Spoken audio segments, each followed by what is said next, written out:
आज ये मेरा परम सौभाग्य है, हमारे अति प्यारी परम आदरणीय दीदी का, दादी दीदियों का जो कुछ समय हमने अपने जीवन में अनुभव किया, उस बात को,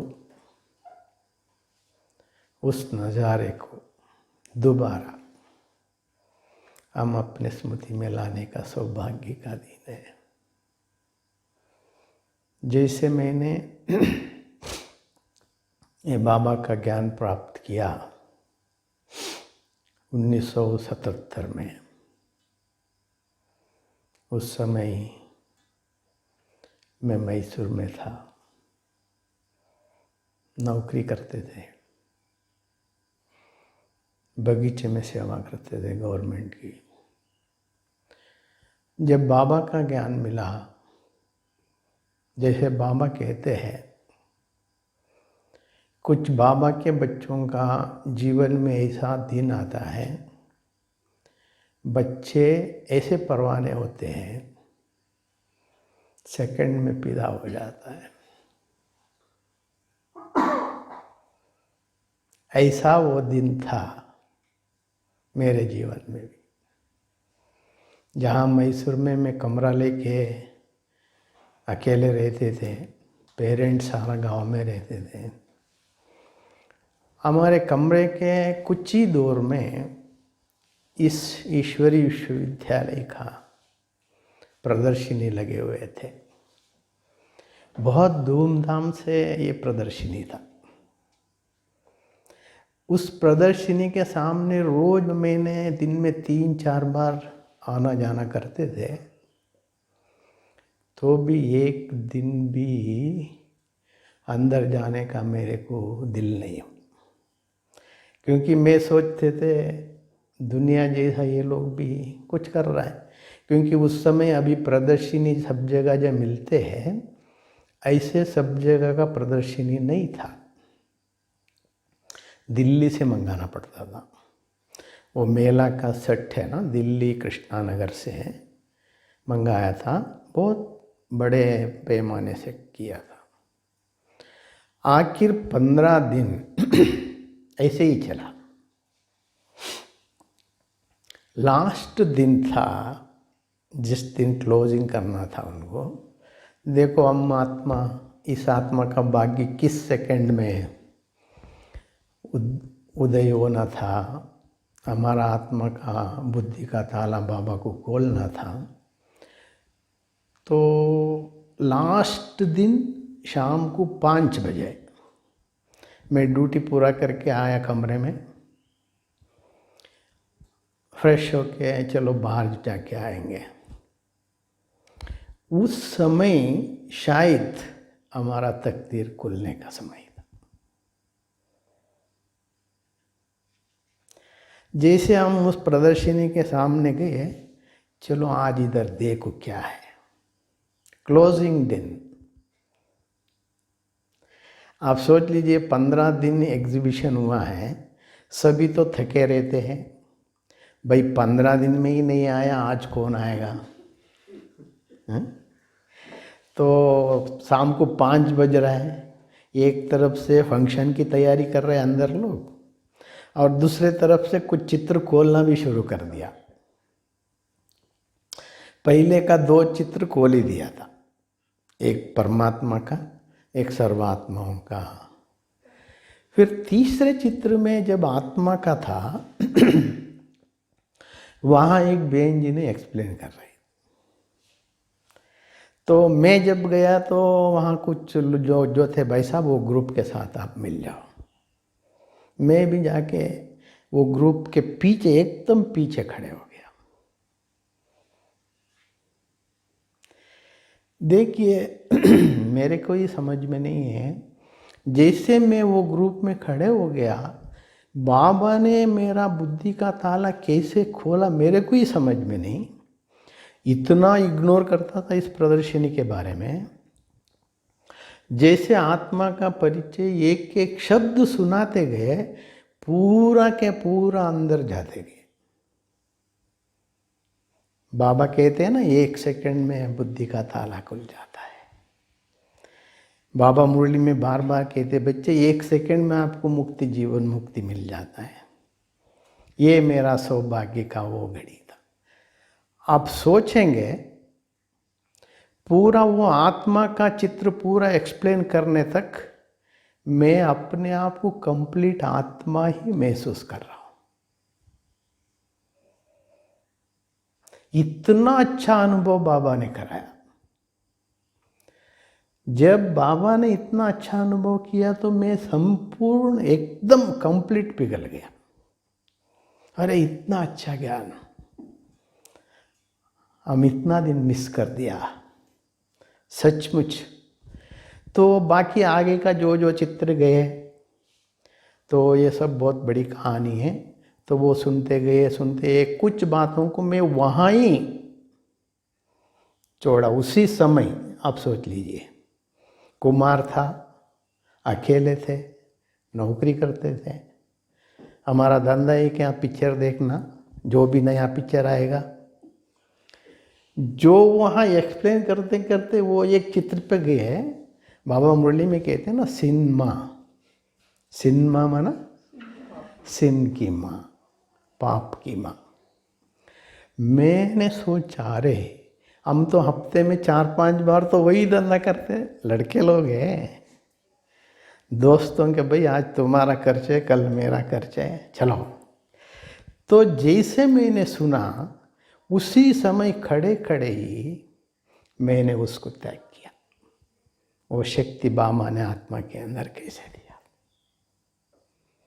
और आगे गए, देखिए अभी तो आधा घंटा भी नहीं हुआ बाबा का ज्ञान सुन के, बाबा ने आत्मा के अंदर कैसे शक्ति भर देता है। तो लौकिक में हम लोग शुद्ध आहार में जो बचपने बच्चे हैं, नॉनवेज वगैरह भी यूज़ करते थे, उसका भी एक चित्र था। तो एक प्राणी की हत्या कैसे होता है, बेचने वाला कौन है, लाने वाला कौन है, आप लोग सभी देखा होगा, खाने वाले कौन है। इसकी हत्या का पाप ये 5 लोगों को डिवाइड हो। मैंने खड़े खड़े ही सोचा, बाबा हमने जीवन में कितना पाप किया होगा। इसी सेकंड अगर मैं कल शरीर भी छोड़ देंगे, ये खाए बिना मेरे को नहीं खाना। आप सोचिए, ये 2 बात मैं उसी सेकंड में त्याग किया, उस दिन आज दिन। ऐसे बाबा ने एकदम बुद्धि का ताला खोल दिया। उस दिन से लेके मैं रेगुलर क्लास जाना शुरू किया,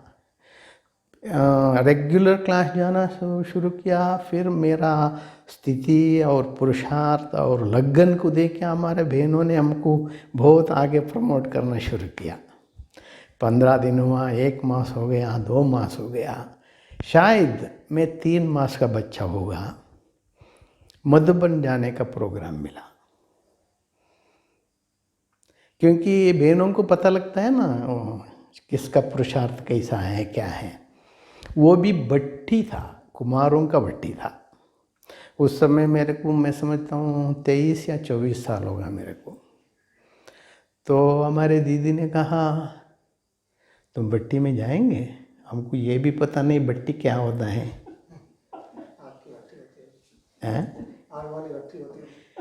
तो मधुबन में भट्टी है? नहीं नहीं, वहाँ दादी दीदियों का बड़ा क्लास मिलेगा और बहुत सारे पुराने कुमार्स भी आएंगे, हमको बहुत आपको अनुभव करने का चांस मिलेगा। तो ठीक है दीदी, जाएंगे। मैं तो मैसूर से 2 कुमार निकले भट्टी के लिए। जुलाई महीना था, इसी महीना।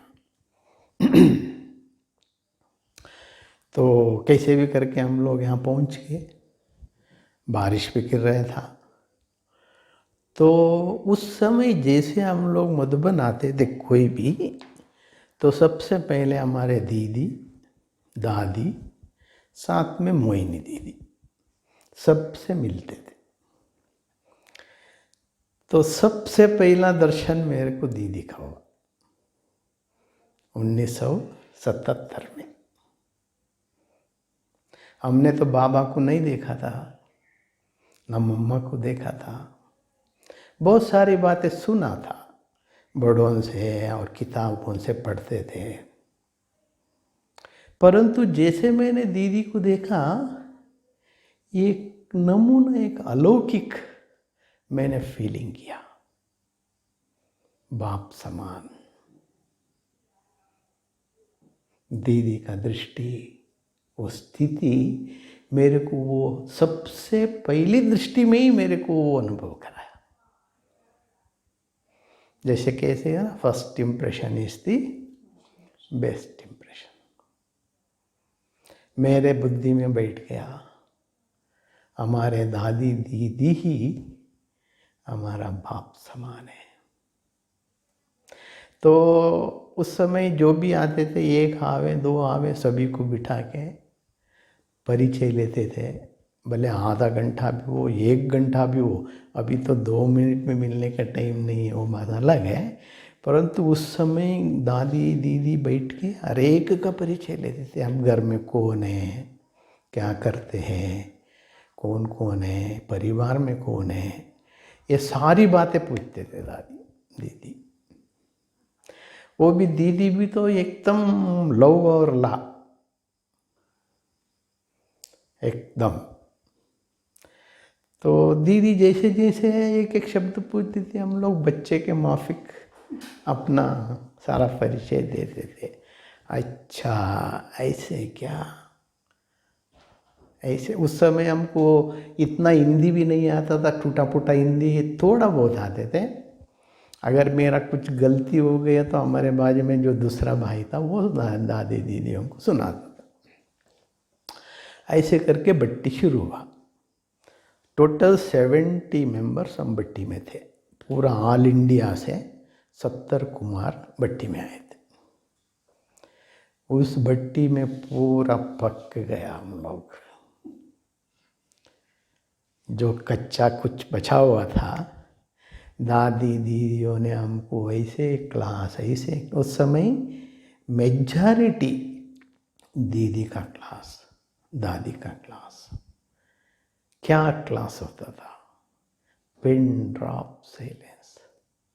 जैसे दीदी का एक एक शब्द हम सुनते थे, जब भी अव्यक्त बाप दादा का जो महावाक्य सुनते हैं ना, उस रीति से हम लोग सुनते थे।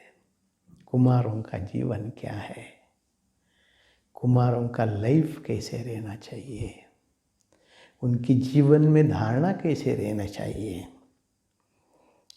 अगर इस ज्ञान मार्ग में इनको आगे बढ़ना है, आप पुरुषार्थ में आगे बढ़ना है, आपको कैसे रहना चाहिए। क्योंकि यहाँ ईश्वरी परिवार में बड़ा संगठन है। इस संगठन में आपको किस किस प्रकार की विघ्न आ सकता है, कई प्रकार की बातें आ सकता है। दीदी बोलने का ढंगी एकदम निराला था। तो ऐसे भट्टी पूरा हुआ, हम लोग गए। तब से मेरे को मधुबन के ऐसे चाप लग गया।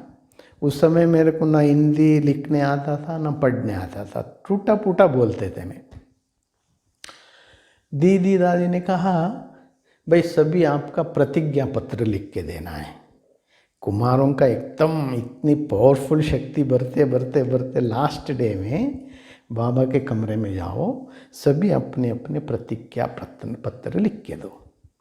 मेरे को तो लिखना नहीं आता है, तो मैंने क्या किया, कन्नड़ा में ही लिखा मैंने, हमारा कन्नड़ा भाषा में। कन्नड़ा भाषा में लिख के हमारे साथ में जो भाई आया था ना, उसको दिया मैंने। तो उन्होंने हिंदी में ट्रांसलेशन करके दिया। मैं बाबा के कमरे में गया, वहाँ ही बाबा के ट्रांसलेट के सामने लिखा मैं कन्नड़ा में लिखते लिखते मेरे आंखों में आंसू आ गया, वाह वाह मैं कैसे आत्मा हूँ, आपका हिंदी लिख नहीं सकता हूँ मैं। तो कुछ भी हो बाबा, मैं अगली बार आपके पास आने तक मैं हिंदी पढ़ना और लिखना दोनों सीख के आएंगे, ये मेरी प्रतिज्ञा है। ऐसे बाबा के कमरे में मैंने मन ही मन संकल्प किया। फिर दादी दीदियों ने बहुत प्यार से हम सभी को विदाई दिया। उस समय हम कभी भी आते थे, कभी भी जाते थे, दीदी गोसुन कमसुन टोली हमको देते थे, दादी दीदी। उस समय तो हम लोगों का कंप्लीट हर एक का आंखों में दोनों गंगा जमुना जाने के समय इतना प्यार की पालना दीदियों से हम लोगों को मिला। ये हो गया पहला स्टाम्प। तो फिर मैंने सोचा अब कम से कम 3-4 महीने में एक बार मधुबन आना ही है। कितना दूर मैसूर दूर, वहाँ से उस समय तो ना रिजर्वेशन था ना ट्रेन था, 5 जगह पर ट्रेन बदली करना था। तो भी मेरा संकल्प में ये था, मैं और मधुबन। कंप्लीट लौकिक को मैंने भूल ही गया, इतना बाबा ने आत्मा के अंदर शक्ति भर दिया। बाद में भी जैसे लौकिक घर में जाते थे, केवल आधा घंटा ही रुकता था मैं। हमारे परिवार में सोचते थे इसको क्या हो गया, क्योंकि वो भी घर में मैं ही बड़ा लड़का था। मैं घर में सभी मैं ही बड़ा लड़का था। मेरे पीछे 3-4 भाई हैं, एक बहन है, और वो भी मैंने बाहर सर्विस में है, तो कुछ पढ़ा लिखा भी मैं ही था, बाकी सब गांव में रहते थे। मदर फादर तो कंप्लीट अनपढ़ थे। इसको हुआ क्या है, क्योंकि इन्होंने पहले, मैंने माँ बाप को ही परमात्मा के रूप में पूजा करता था। मैं कभी भी नौकरी से घर जाते थे तो फिर घर से निकलने के समय माता जी पिताजी की दोनों को खड़ा करके उन दोनों का पाँव में नमस्कार करके मैं निकलता था। धीरे धीरे धीरे ये सभी भावना चेंज हो गया मेरा। नेचुरली उनको हो जाता है ना, परंतु क्या करेगा, कुछ बोल नहीं सकते। फिर खाने पीने में सब कुछ चेंज हो गया। फिर माता जी ने पूछा, भाई तुमको क्या हो गया? मैंने बोला उनको युक्ति से, देखो डॉक्टर ने कहा है अगर तुम नॉन वेजिटेरियन खाएगा ना तुम जिंदा नहीं रह सकता है। बोले बाले थे तो उन्होंने ठीक है, नहीं भी ऐसे होगा तो नहीं, बहुत सहज रीति से मान लिया।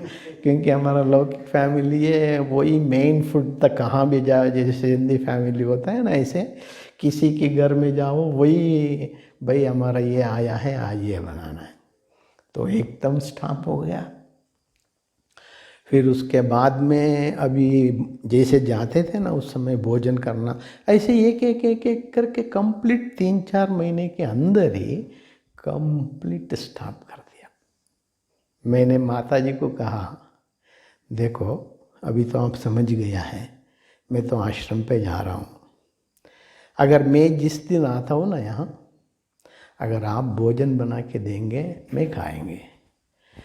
कई दूसरे लोग कोई भी घर में हैं, वो कैसे रहेगा क्या है, तो भगवान कहते बच्चे शुद्ध आहार तुम्हारे जीवन में स्वीकार करना है।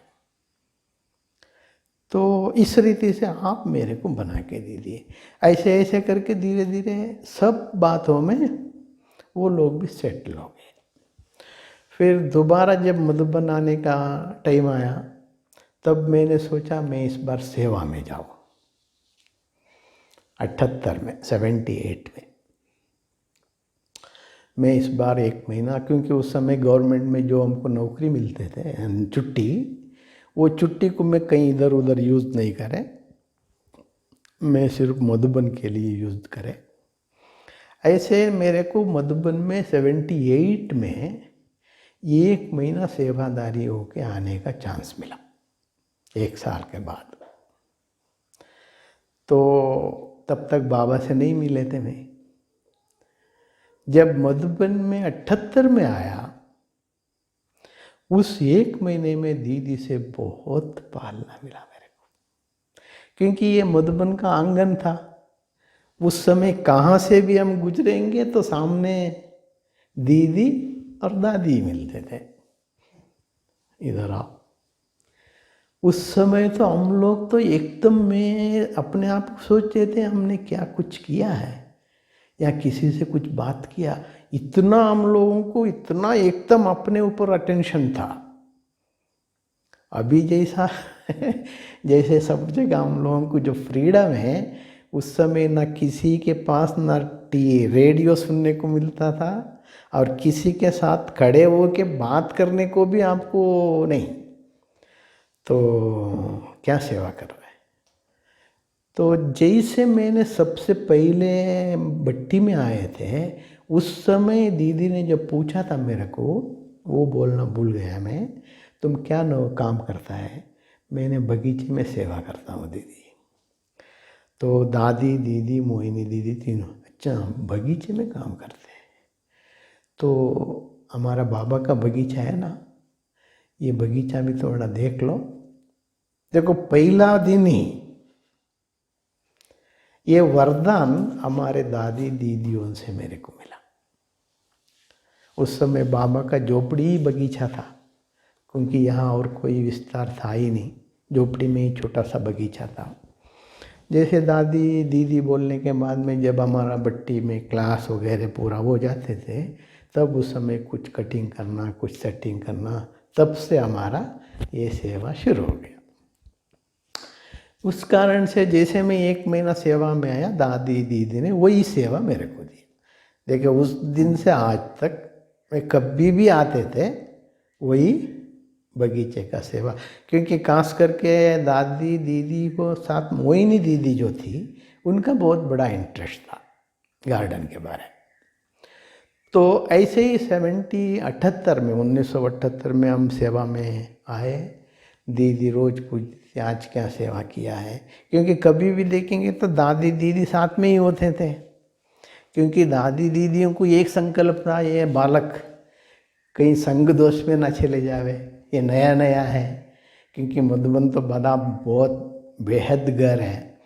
तो ये संकल्प दादी दीदियों को रहता था, हम लोगों को कुमारों को किसी भी कारण से इनका जीवन सफल हो, इनको ठीक रास्ते पे ले जावे, तो इनको आगे बढ़ाना है। ये संकल्प हमारा दीदी के साथ बहुत था। हर घड़ी पूछती थी तो क्या करते थे, क्या किया, कहाँ गया, क्या किया, तो हम जो है वैसे बोल दें। तो इस रीति से बहुत कुछ दीदी से हम सीखते थे हर घड़ी। तो सीखते सीखते सीखते आखिर एक दिन, उस समय मधुबन में सिर्फ मधुबन निवासी और सेवादारी ही थे, पार्टी कोई नहीं था। सभी मिलके मैं समझता हूँ 50-60 के अंदर होगा। हम लोग 15-20 सेवादारी थे, 30-40 मधुबन निवासी थे। तो उस समय आपको याद होगा, बाबा बच्चों से मिलने के लिए या बच्चों के लिए, दादी दीदियों के लिए सेवा के कारण से अलग डायरेक्शन कुछ देना हो, कभी भी आ जाते थे बाबा, कमरे में आ जाते थे। दादी जहाँ बुलाएंगे वहाँ आ जाते थे। कोई भी डायरेक्शन, कुछ मीटिंग हुआ, कुछ बात तो उसका फैसला करना है, बाबा को अर्जी डाल दो। ऐसे दादी जी ने कहा आज बाबा के कमरे में आएंगे, बाबा के कमरे में सभी से मिलेगा बाबा। तो मेरा पहला मिलन था बाबा से, क्योंकि बहुत संकल्प तो था, अव्यक्त बाबदास स्वयं परमात्मा से हमारा मुलाकात हो। तो आखिर वो दिन आया आज। तो दादी ने कहा, हम सोचे थे सेवादारियों को अंदर अलो होगा या नहीं, आखिर दादी ने बोला सेवादारी भी आ जाओ। सभी दादी, सब भी नीचे बाबा का ट्रांसलेट के पास में दादी बैठ गई, दीदी हम ट्रांसलेट साइड करके बाहर करके सभी दादियाँ नीचे, कोई ना संदली कुर्सी कुछ नहीं, हम लोग पीछे बैठ गए। तो उस समय बाबा ने छोटी सी मुरली सुनाया। उसके बाद में लास्ट में दीदी ने कहा सबसे पहले सेवादारी आओ, बाबा से मिलो। देखिए कितना गोल्डन चांस हमको मिला, सबसे पहला मुलाकात में ही ये चांस दिया हमको दीदी ने। क्योंकि हम सभी आत्माओं का परम सौभाग्य क्या है हम नहीं जानते हैं, हमारा आगे का फ्यूचर क्या वो भी हम नहीं जानते हैं, परंतु हमारे पिता परमात्मा को तो पता है हमारा आदि मध्य और अंत तीनों काल। क्योंकि बाप के स्थान पर हमारे दादी दीदी हैं। जैसे मेरे टर्न आया, जैसे बाबा अव्यक्त बाप दादा सामने सामने ऐसे ही नीचे सामने सामने बैठे, जैसे बाबा से दृष्टि लेना शुरू किया मैं, मेरे आत्मा के अंदर इतनी शक्ति भर गया, दोनों आंखों भर गया, दोनों आंखों में एकदम पानी भर गया। बाबा दृष्टि देते देते मेरे को कहा सबसे पहला महावाक्य, आज भी मेरे कानों में वो महाशब्द वरदान सदा घूमता रहता है। बाबा ने कहा तुम लक्की स्टार हो। फिर बाबा दृष्टि देते देते तुमको बहुत बड़ा लॉटरी मिल गया है। फिर बाबा ने टोली लिया, मैंने दोनों हाथ ऐसे किया, फिर बाबा ने हाथ में नहीं दिया, मुंह में खिलाया। आप सोच लीजिए हमारा स्टेज क्या हो सकता है। एक साल का बच्चा था। फिर उसके बाद में दीदियों से हर रोज़ हम लोग पालना मिलते थे, क्योंकि हम लोग उस समय तो सरेंडर नहीं था, सेवा में आते थे। ऐसे ही चलते चलते साल में 3-4 बार कम से कम मैं सेवा में आ जाता था। भले 10 दिन मिले, 5 दिन मिले, 15 दिन मिले सेवा में, मतलब एक पार्ट में मधुबन निवासी ही बन गया था। तो दीदी दादियों को इसके बीच में दीदी एक बार मैसूर भी आई। मैसूर में 8-10 दिन की दीदी का प्रोग्राम था। जैसे दीदी आई, हम हर सेंटर पे सेवा केंद्र हो, उद्घाटन या गीता पाठशाला हो, सब जगह हम लोग दीदी के साथ जाते थे दिन रात। क्योंकि हम मधुबन में दीदी को अच्छी तरह से जानते थे, दीदी भी हम लोगों को अच्छी तरह से जानती थी। तो उस समय बहुत कुमार थे और छोटे भी थे, बहुत एक्टिव था।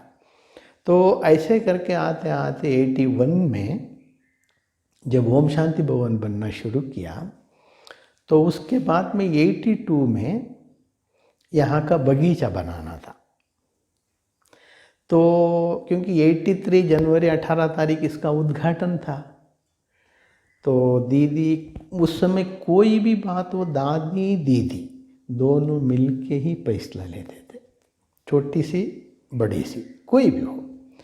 और बाबा भी अव्यक्त बाप दादा भी कुछ उनको कुछ बात सेवा के बारे में सुनाना है, कुछ करना है, तो दोनों को सामने बिठा के बाबा बोलते थे। तो इस रीति से मैं उस समय मेरे को बेंगलुरु में ट्रांसफ़र हुआ था। दीदी ने यहाँ से मैसेज भेजा हमारा दीदी को, भाई वो बालक को भेजो, यहाँ हमको बगीचा बनाना है। 1983 18 जनवरी का उद्घाटन भी करना है। मेरे को हमारा दीदी ने फ़ोन बता, उस समय ट्रंक कॉल था, किया। मैं तो सुनते ही एकदम ये हो गया, अरे मधुबन से दादी ने बुलाया, दीदी ने बुलाया। तो तुरंत मैंने कुछ भी हो सोचा नहीं। दीदी ने कहा कम से कम 5-6 महीना छुट्टी लेके आओ। आप सोच लो गवर्नमेंट नौकरी में 5-6 महीना छुट्टी कैसे मिलेगा। तो भी मैंने सोचा ना ये कुछ भी वो हमको नहीं, कुछ मधुबन से हमारा बुलाया, हमारा दीदी ने बुलाया, हमारे दादी ने बुलाया। तो मैंने तुरंत एक मेडिकल ग्राउंड में सर्टिफिकेट बना के 1-2 महीना छुट्टी लिख के दिया। ऑनलाइन टिकट लेके मैं ये उस समय ऑनलाइन गिनलाइन कुछ नहीं था, ये अनरिजर्व जनरल टिकट लेके मैं और शिव कुमार दोनों निकल गए। तो निकल गया। उस समय मधुबन में ये हमारा माउंट आबू का जो रोड है ना, बहुत छोटा भी था, अभी इस जैसा नहीं था। ये तो मैं बता रहा हूँ 82 की बात है, 38 साल पुराना। उस समय बाबा भी मुरली में कहते हैं ना, एक छोटा गांव जैसा था। तो देखिए ड्रामा में बाबा ने हम सभी का टेस्ट पेपर लेता है। तो उस समय आए हम लोग ना, 5 ट्रेन बदली करके दिन रात नॉन स्टॉप मधुबन पहुंचना है। जैसे पहुंचते पहुंचते हम लोग रात को 10 बजे अबू रोड पहुंच गए। अनरिजर्व्ड है ना, स्नान करना मुश्किल है, खाना पीना कुछ भी हो, हमको पहुंचना है। रात को 10 बजे पहुंचे, रेलवे स्टेशन पे उतरे, बाहर आए तो अरे इतने रात में हम कहाँ जाएंगे। फिर एक जीप पुल्लाता था, भाई माउंट आबू करके। हमको खुशी हो गया, हम दोनों को। शिव कुमार भी बहुत छोटा था। बैठ के वो जीप निकल गया। निकल के रास्ते पे आए हम लोग, करीब चिपाबेरी से ऊपर तक 11 साढ़े 11 तक वहाँ पहुँचा। गाड़ी रुक गया। फिर गाड़ी रुकने के बाद में उन्होंने आगे पीछे, क्योंकि उसमें बहुत छोटा रास्ता था, जिसने देखा है वो उसको उनको पता होगा, ये 94 में इसको बड़ा किया। तो फिर एक बार चालू हुआ 12 बजे, फिर 2 किलोमीटर आगे जाके और रुक गया रात को 12:30 बजे। फिर उन्होंने आगे पीछे 10, 15, 20 मिनट, आधा घंटा करके उन्होंने कहा, भाई साहब ये जीप ना आगे जाएगा ना पीछे जाएगा। रात को 12:30 है। हमारे पास उस समय ट्रंक था, लोकन का ट्रंक, और 3-4 महीना रहने का माना कपड़ा सा था, एक ट्रंक था, एक कैरी बैग था और खाने का एक बैग। टोटल 5 नग हम दोनों के पास है। और हमारे गाड़ी में दूसरा 3-4 लोग थे। वो लोग भाई सवेरे तक हम लोग यहाँ आदि, अभी 14 किलोमीटर दूर बाकी माउंट आबू है ऊपर जाना, तो हम इधर रहने के बजाय हम लोग निकल जावे। वो लोग निकल गया, बाकी बचे हम 2 ही। इतने अंधेरे में अभी जैसा इतनी सी गाड़ी आना जाना वो भी नहीं था। लाइट की बात ही छोड़ो, गाड़ी ही नहीं है। और इतनी सी छोटा रास्ता, अगर एक गाड़ी सामने आएंगे तो उसको साइड देने के लिए हमको आधा घंटा लग जाता था गाड़ी वाले को। तो हमने सोचा, शिव कुमार ये हमारा पेपर है, बाबा ने हमको टेस्ट पेपर दिया है, हमारे दादी दीदियों ने टेस्ट करने के लिए, ये बच्चा कहाँ तक बाबा की निश्चय से खड़े उतरेगा। चलो ट्रंक रखो सिर पे, दोनों सिर पे ट्रंक रखा, हाथ में बैग लगाया। थोड़ा दूर हम पकड़ते थे, थोड़ा दूर वो पकड़ता था, वो खाने का बैग, वो भी पूरा चढ़ने का है माउंट। भाई साहब हम लोग चले सवेरे 5 बजे तक पांडव भवन की गेट में पहुंच गए। क्योंकि हमारे अंदर ये लगन था, हमको दादी ने बुलाया है, दीदी ने बुलाया है, हम बाबा के घर में जा रहे हैं, कुछ भी हो जाए, भले हम चलते चलते शरीर भी छूट जाए, हमको पहुंचना है। आखिर 5 बजे सवेरे गेट पे पहुंच गए। आके करीब आधा पौना घंटा हम लोग बाहर बैठ गए, ऐसे ही किसी को ना पूछा, इतना थक गए थे हम लोग। फिर भाई साहब सवेरे स्नान पानी हो गया, दादी से मिलना हुआ। दीदी ने हमको इतना प्यार किया, आप बात मत पूछो। हैं? अरे आप इतना तकलीफ उठा के आया है, इतना बाबा का, इतनी रात में, छोटे छोटे थे हम दोनों, तो इतना दादी दीदी के वो प्यार में हम लोग पूरा एकदम भूल गया एकदम। ऐसे दीदी का वो पालना था, वो प्यार था। फिर उसके बाद में 5 महीना यहाँ रहने क्यों लगा मेरे को।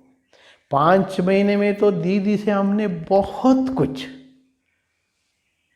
पालना लिया।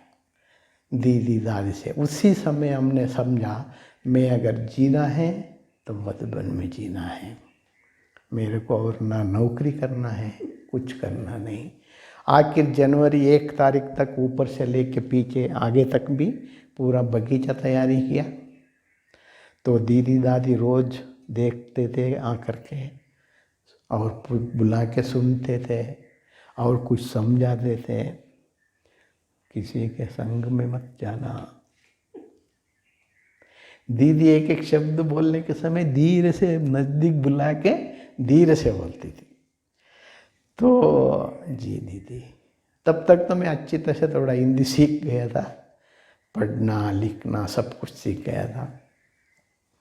ऐसे तो दीदी का मेरा एक लास्ट ये अनुभव था, वो लास्ट सीन है 83 जनवरी 1 तारीख। दादी ने सारी दुनिया में जितने भी हमारा सेवा केंद्र है सबको मैसेज दिया। ओम शांति भवन का उद्घाटन जनवरी 18 तारीख है। उस समय विदेशियों के लिए न्यू ईयर बहुत बड़ा था, नया साल 1 जनवरी।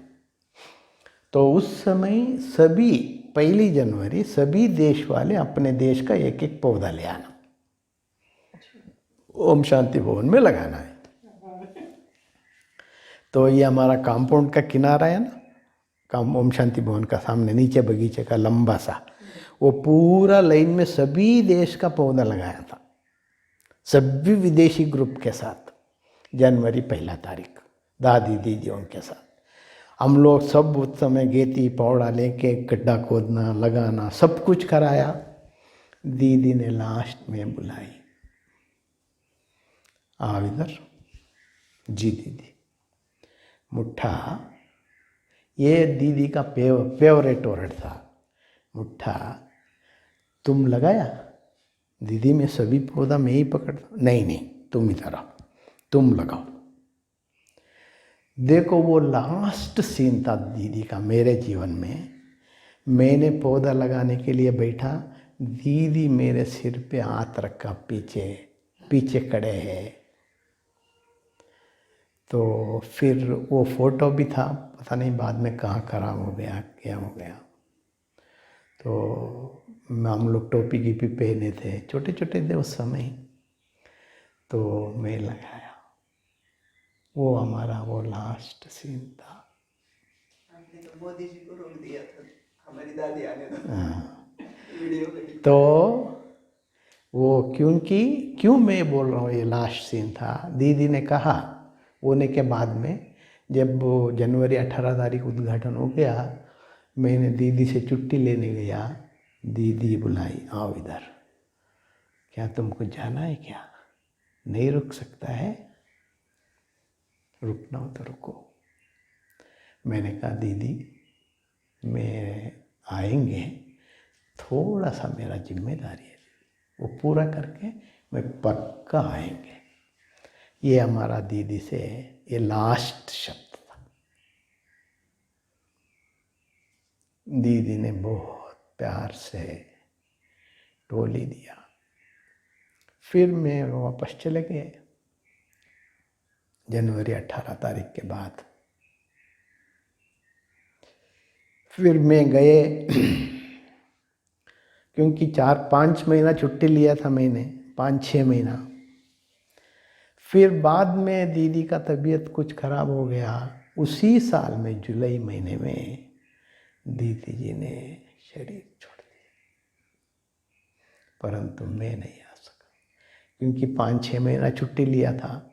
उस समय छुट्टी नहीं मिला मेरे को, तो इसीलिए मेरा दीदी से लास्ट मुलाकात वही था जनवरी 18 के बाद में। मैं जाने के समय जो दीदी मिली थी वही। ऐसे दीदी दादियों से बहुत कुछ पालना लिया, साथ साथ में बाप दादा से भी बहुत कुछ हम लोग पाया। उस शक्ति के आधार से ही आज भी बाबा ने हम लोगों को आगे बढ़ा रहा है। यही हमारा जीवन का आधार है। ऐसे देखा जाएंगे, मैं सच बोलूँ, हमारा जीवन का फाउंडेशन ही हमारा दीदी दादियों की पालना है, वही हमारा फाउंडेशन है, वही शक्ति, वही फाउंडेशन आज तक हमको शक्ति दे रहा है, वही स्मृति हमारे आत्मा को आगे बढ़ने की उम्मस दे रहा है, उमंग दे रहा है। तो ये हमारा दीदी के साथ का अनुभव था। अच्छा, ओम शांति।